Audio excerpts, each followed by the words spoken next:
সালামু আলাইকুম। প্রিয় ভিউয়ার্স, আমাদের সামনে একটি ডাটাবেজ আছে। এখানে অনেকগুলো ব্যক্তির তাদের বিভিন্ন মাসের সেলস রিপোর্টটা আছে।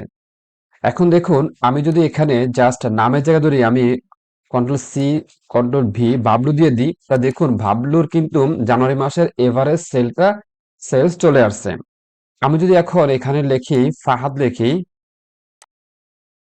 দেখুন আমি যদি ফাহাদ দিই তাহলে ফাহাদের যে জানুয়ারি মাসের যে এভারেজ যে সেলটা আছে সেটা কিন্তু চলে আসছে।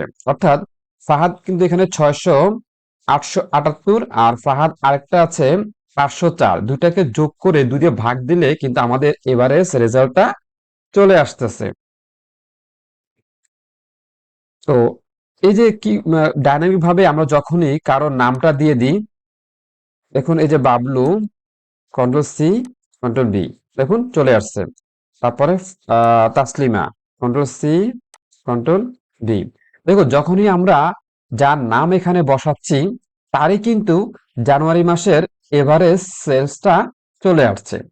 তো আজকে আমরা দেখব কিভাবে ডাইনামিক ভাবে আমরা এটা তৈরি করতে পারি। আমি নামটা কেটে দিচ্ছি, তারপর আমি সূত্রটাও কেটে দিচ্ছি।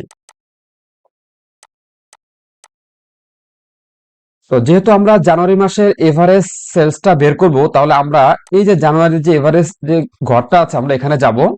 এখানে গিয়ে আমরা সমান সঙ্গে কল করব। আমরা জানি যে যে কোনো সূত্র যখন আমরা ইউজ করি, ওই সূত্রের আগে অবশ্যই আমরা ফার্স্টে সমান সঙ্গে কল করতে হয়। তারপর আমরা লিখবো এভারেজ। এ বি দেওয়ার সাথে সাথে এভারেজ চলে আসছে। তো যেখানে যে তো যেহেতু আমাদের এখানে ক্রাইটেরিয়া দুইটা, যে একটা হলো নাম, একটা হলো জানুয়ারি মাস, অর্থাৎ আমরা একজনের নাম এবং তার জানুয়ারি মাসে চাচ্ছি, এখানে আমাদের এভারেজ ইফ যে এই ফর্মুলাটা ইউজ করতে হবে। আমি একটা কথা বলে রাখি, যখনই আমরা একটা ক্রাইটেরিয়া কে কল করব মানে প্রয়োজন হবে তখনই শুধু এভারেজ আসবে। যখনই দুইটা ক্রাইটেরিয়া হবে তখনই কিন্তু এভারেজ ইফ ফর্মুলাটা আসবে।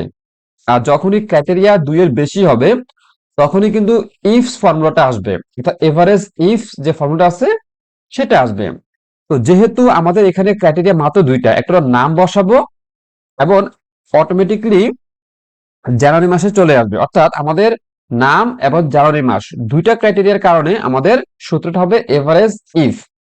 দেখুন প্রিয় ভিউয়ার্স, আমি যখনই এভারেজ সূত্রটা ইউজ করলাম তখনই কিন্তু আমার সামনে কিন্তু একটি বক্স চলে আসছে। এই বক্সের নাম হলো সিনটেক্স। আমরা যখনই কোনো ফর্মুলা নিয়ে কাজ করব তখন অবশ্যই এই সিনটেক্সের দিকে আমরা লক্ষ্য করব।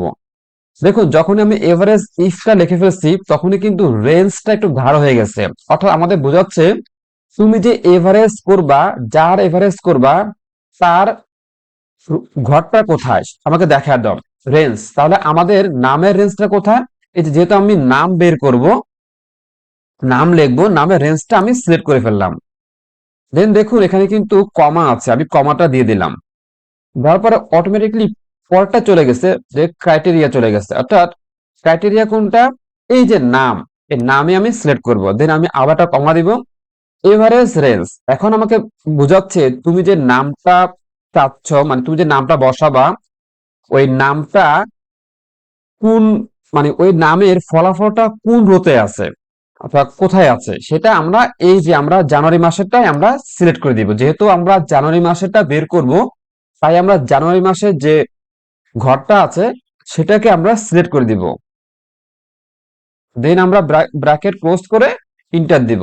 দেখুন আমাদের কিন্তু এখন জানুয়ারি মাসের রেজাল্টটা আসেনি, কারণ আমরা কোনো নামে দিইনি। দেখুন এখন আমি আপনার নামটা বসাবো, যে তাসলিমা, কন্ট্রোল সি দিয়ে কন্ট্রোল বি দিব। দেখুন যখনই আমি তাসলিমাকে বসাইলাম তখনই কিন্তু তাসলিমার এভারেজ সেলসটা চলে আসছে। তাসলিমার হলো জানুয়ারি মাসের একটাই সেলস আছে 368, যার কারণে 368 আসছে। যদি তার আরো থাকতো তাহলে এভারেজটা চলে আসতো। তো এখানে দেখুন ফাহাদ, আমরা ফাহাদ দিই, কন্ট্রোল সি কন্ট্রোল ভি। দেখুন যখন ফাহাদ দিলাম ফাহাদের কিন্তু এভারেজ সেলসটা চলে আসছে 591। আর ফাহাদ এখানে একটা আছে, দুইটা আছে, দুইটাকে যোগ করে 2 দিয়ে ভাগ দিলে যা হয় সেটাই কিন্তু আমাদের রেজাল্টটা এখানে চলে আসছে। তো প্রিয় ভিউয়ার্স, আশা করি আমাদের এই ভিডিওটি আপনাদের অনেক ভালো লেগেছে। আর এই ভিডিওটি আপনারা আরো কয়েকবার দেখবেন, তাহলে আপনাদের মেসেজটা একদম ক্লিয়ার হয়ে যাবে। যে কোনো জিনিস প্রথমবার যখন আপনারা দেখবেন তখন একটু সময় নিয়ে দেখবেন, দেন পরবর্তীতে আরো কয়েকবার দেখবেন, তাহলে এই সূত্রগুলো আপনারা আর কখনোই ভুলবেন না। আসসালামু আলাইকুম।